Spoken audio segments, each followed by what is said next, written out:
सुप्रभात बच्चों।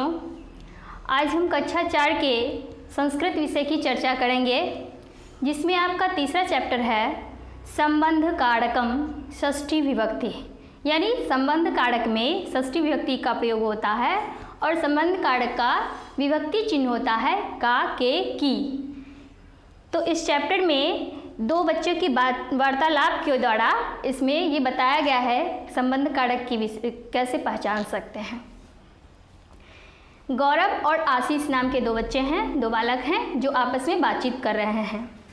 गौरवः अत्र कस्य गृहम् अस्ति। गौरव पूछता है कि अत्र यानी यहाँ, कस्य किसका, गृहम् अस्ति यहाँ किसका घर है, गृहम् यानी घर। आशीष नाम का जो लड़का है वो जवाब देता है अत्र राजेशस्य गृहम् अस्ति। यहाँ राजेशस्य यानी राजेश का, गृहम् घर, अस्ति यानी है, यहाँ राजेश का घर है। फिर गौरव क्वेश्चन करता है, पूछता है किम त्वम तम जानासि, किम त्वम तम जानासि, क्या तुम उसे जानते हो। त्वम यानी तुम, जानासि जानते हो। आशीष जवाब देता है आम सह मम मित्रम अस्ति। हाँ, आम यानी हाँ, वह मम मेरा, मित्रम अस्ति मित्र है, हाँ वह मेरा मित्र है। गौरव फिर पूछता है तस्य गृहं तु अति समीपम अस्ति। उसका घर, तस् यानी उसका, गृहं तु अति समीपम अस्ति उसका घर तो बहुत निकट है। फिर आशीष जवाब देता है आम पढ़ः सह सदैव विलंबेन आगच्छति। हाँ पढ़म लेकिन परंतु, सदैव यानी सब दिन, विलंबेन आगच्छति विलंब से देर से आता है। हाँ लेकिन वह या परंतु वह सदैव विलंब से यानी देर से आता है। गौरवः किमर्थम किस लिए, क्यों ऐसा होता है, वो क्वेश्चन करता है फिर से। तो आशीष जवाब देता है आशीषः आलस्येन सह सर्वाणि कार्याणि विलंबेन करोति।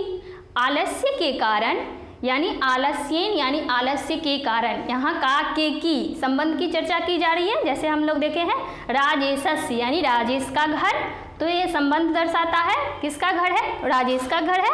उसी तरह यहाँ है आलस्य यानी आलस्य के कारण वह सब काम देर से करता है। सर्वाणि कार्याणि विलंबेन करोति, वह सारे काम को देर से करता है, क्यों, आलस्य के कारण। तो गौरव जवाब देता है सत्यमेव उक्तम आलस्यम ही मनुष्यानाम शरीरस्थः महान रिपुः।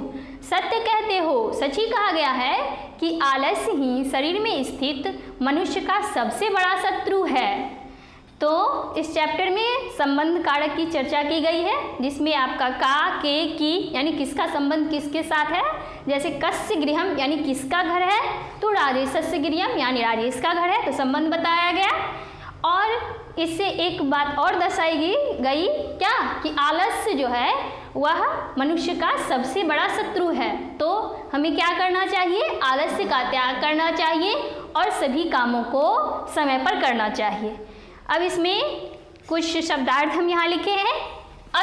अत्र मीन्स यहाँ, कस्य का अर्थ हो गया किसका, आम का अर्थ हो गया हाँ, तस्य मीन्स उसका, किमर्थम इसका मतलब हो गया किस लिए, आलस्येन इसका अर्थ हो गया आलस्य से, सत्यमेव यानी सच ही, उक्तम कहा गया है, मनुष्यानाम यानी मनुष्यों के, शरीरस्थ शरीर में स्थित। तो आप लोग जो है शब्दार्थ जो भी दिया गया है उसको भी याद किया कीजिए, जिससे पाठ को समझने में परेशानी ना हो। तो संबंध कारक में संज्ञा के कुछ रूप जैसे किस तरह से चलाया जाता है इसको भी देख लीजिए। जैसे पुल्लिंग होता है बालक, बालक में षष्ठी विभक्ति का कैसे रूप चलता है संबंध कारक का, उसको देख लीजिए।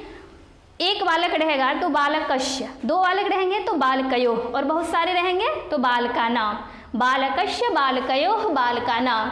उसी तरह हम स्त्रीलिंग में जाएंगे तो लतायाः, जैसे लता शब्द रूप को लेते हैं तो लतायाः, या फिर बालिका लेंगे तो बालिकायाः, लतायाः लतयोः लतानाम। या फिर उसी तरह लेंगे बालिका, बालिकायाः, बालिकयोः, बालिकानां। और नपुंसक लिंग में लेते हैं, जैसे फल का लिए तो फलस्य फलयोः फलानां। तो इस तरह से संबंध कारक का किस तरह से रूप चलता है ये भी आपको समझ में आ गई, और इसको बार बार आप लोग रिवाइज भी करते रहेंगे। धन्यवाद।